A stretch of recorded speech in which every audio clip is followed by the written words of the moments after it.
History of MMM, how it all began. Starting up of MMM, in 1989, Moscow Executive Committee in Leninsky District registered MMM as a cooperative society. It is in Russia. A few words about the leader. The MMM Cooperative Society was founded by Sergei Mavrodi and was one of the leading computer equipment distributors in Russia. Sergei Mavrodi, having a degree in maths, worked as a programmer and took part in the development of the first operating systems. Few words about his decision to make his own company is the fact that, having worked as a simple worker from 8 to 5, he understood that freedom is the most important for him, because that work of 8 to 5 is literally a slavery. At any point, at any time, the company can throw you out and you'll be left without nothing, although you could have worked in that company for years and years. So he realized it. This is why he decided to create his own child, and he knew whatever his efforts will be, it will come back to him in form of dividends and income. Free of charge travel campaign. In 1992, the brand became universally recognizable after Mavrodi offered several times to all the residents of Moscow a day of free of charge travel in metro, Moscow subway. Pretty smart. Birthday of MMM. On October 20, 1992, the joint stock company MMM was registered. In fact, it is a birthday of MMM in the traditional form in which people got used to consider it. The shares of MMM on sale. February 1st, 1994, the shares of MMM went on sale, and people immediately began to buy them. Moreover, the company willingly bought them back on a new, higher rate, which grew very fast at about 100% per month.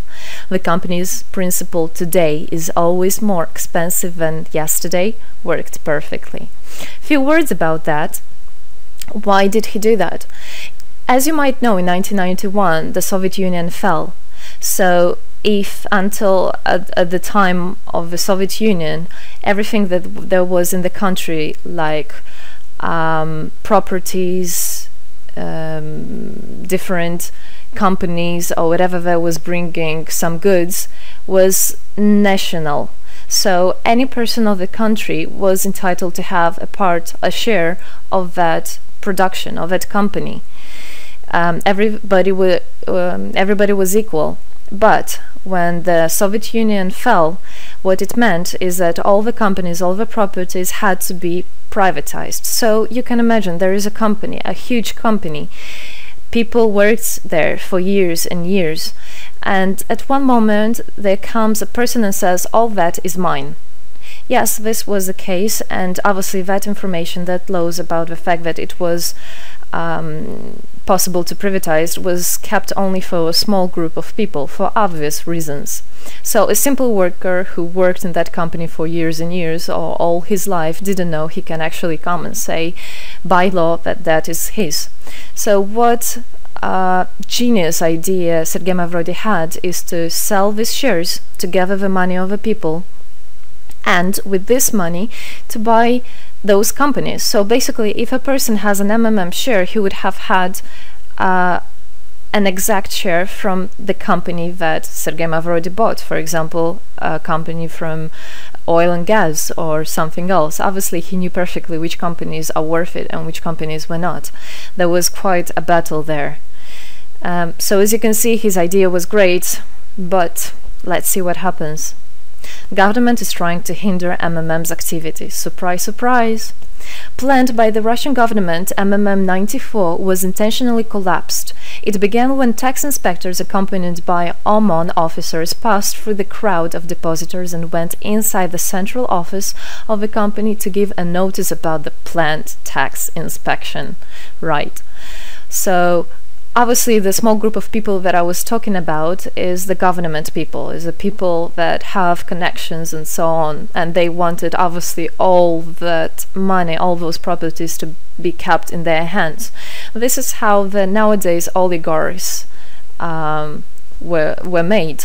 At that moment they had nothing. In one day they got loads of money, and now you can know them as very rich people who made their money on the back of a nation. So obviously they did something just to provoke some panic going through the crowd. Obviously, for any financial institution, a panic is really bad. As I remind you, at that time, MMM was selling shares, was a share stock company, let's say. Mavrody's arrest. Sergei Mavrody was arrested on tax evasion charge. Really lame excuse. It wasn't at all like that. What happened, even the person that was in charge with giving the arrest, he told him that there was no other option for them. They had to do something, even though it was illegal what they were doing, but they had to do it as they were afraid of him. Because, as he said, another 2-3 months and in whole Russia there would be no government, no banks, nobody, only Sergei Mavrody. You know, that who holds the money nowadays, this is in charge. So he was arrested, and his arrest was broadcasted live on all TV channels, obviously to show off more, to show people how bad he is, and actually the government didn't do anything wrong. On the same day, there was a storm of the central office of MMM. The company was prescribed to recover 49.9 billion rubles to the budget. Huge money. The question about the money in MMM 94 is open, as no one still can give an answer where it is. The authorities simply turned a blind eye to it, although hundreds of eyewitnesses are ready to confirm, even under oath in court, that they saw 17 trucks take out cash through the back door. So unfortunately, at that time, there was no internet, no way, no bitcoins, no other internet wallets, and all the money were obviously kept in cash in the MMM offices.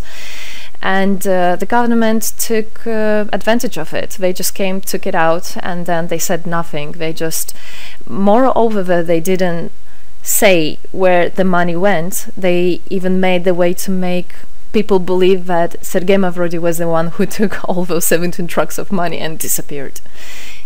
But obviously it wasn't the case. It was a simply lame excuse. Demonstrations against state authorities. August 1994. Thousands of MMM depositors affected by the artificial collapse of the pyramid protested and demanded to set Mavrody free. Actually, Mavrody could have used his powers and do huge, bigger protests, but he decided not to do that, as that would made as obvious a different protests of this type. It could be people injured or even killed, so he decided not to use people in this purpose. It was very noble from him to do that. MMM leader became a deputy. However, he found a way to get out of the prison. Being imprisoned, Sergei Mavrody had managed to register as a candidate for a deputy of the State Duma and was released from prison. He won the elections by a landslide and became the deputy of the State Duma of the first convocation. So, as a deputy in Russia, they have privileges. This is why, becoming a deputy, he was set free. The State Duma is against Mavrody. Surprise, surprise! The State Duma deputies deprived Sergei Mavrody of his deputy plenary powers due to his permanent absence at the Duma's meetings. That incident was the only one in New Russia's history. Sergei Mavrody wasn't interested at all in politics. It's not he hates politics, as he said it many times. So he became a deputy only for the reason to get out of a prison. That's it. He wasn't interested to go to their meetings, as he himself considered as well the people there as being quite silly and not worthy to spend time with. But this was another lame excuse for them to deprive him by saying that he is absent. A candidate for presidency. The Central Election Commission registered the authorized representatives of the initiative group that had nominated Mavrody as a candidate for the president of Russia, but subsequently rejected a significant part of the signatures in the support of a candidate, and his registration was renounced. So, for obvious reasons, they did that again. They weren't interested into having a fair president, a fair leader on top of their head. Revival of MMM, January 2011. Sergei Mavrody renounced launching launching a new project of MMM 2011, Together We Change the World. Previously, there were simply no analogues of similar systems in the world. The film about MMM, the launch of a project fell in the same time interval with the release of Russian film about MMM Pyramid, the plot of which is based on the eponymous book in which the history of MMM is disclosed by Sergei Mavrodi. So he wrote a book, and there is a movie which I highly recommend you to watch. You can find it online on YouTube. MMM is building a new, fair financial order. June 2012, the activity of MMM made a lot of banks collapse and a huge outflow of funds from deposit accounts happened. The system numbered more than 35 million members at the time. For obvious reasons, the fight against the system started. It suffered the same fate as MMM 94, eventually collapsed. So what happened? A lot of banks, as I already said, had a huge outflow, and another minus of the system of that time was that it wasn't really quite a community, because the money was still kept by the managers in MMM. So it wasn't the same idea as it is now, comparing it now, where people exchange money between themselves. You don't need to put it in a central account. At that time there were central accounts, and it was again used by the banks. They simply blocked those accounts that they identified as being of MMM and took all the money away, and that's it. There were no other discussion about that. Again, huge loss of money. People lost a lot of money. Sergei Mavrodi didn't get all of them. It was again the banks that took the advantage of it. MMM 2012 is just the beginning. I'll be back. Sergei Mavrodi announced the launch of a completely new MMM, World Mutual Aid Fund, MMM community. It speeded up since the first day, showing crazy dynamics on new members' registration. It has been decided to send 10% of the whole turnover on payments to the affected members of MMM 2011. So again, another genius idea. In order not to make central accounts, in order not to gather the money somewhere, now the money are spread directly between participant itself. You can just check in your account online whom you should transfer the money to. So MMM now is connecting all the people between themselves in exchange, so that they can exchange the money and get benefits of it. It's amazing and it's crazy, but it is true. MMM is growing. Some short facts. 2012, MMM started its development in India. It had great, huge developments. 2012-2013, following India, MMM Bangladesh was launched as well. 2013, MMM Indonesia was launched. 2014, MMM Hong Kong. And it's not the end. MMM Global, 2014. MMM Global started up in the spring 2014. It is a voluntary network, a community of millions and millions of people from more than 100 countries worldwide. So there is already MMM settled in Argentina, Brazil, Philippines, Hong Kong and other, and all the rest of people in the world from all the countries of the world are able to participate as well. So they rebelled against the financial slavery and combined their money for this purpose.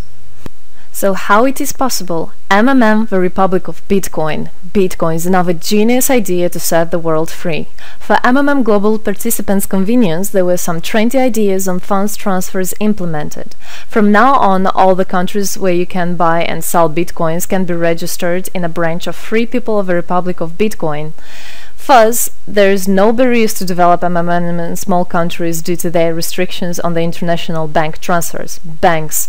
This is not something that we would want to use, as the banks can anytime put restriction on an account or even block an account and take all the money. Yes, the banks can do that. Read better your contract. So, Bitcoins is really genius idea to do that.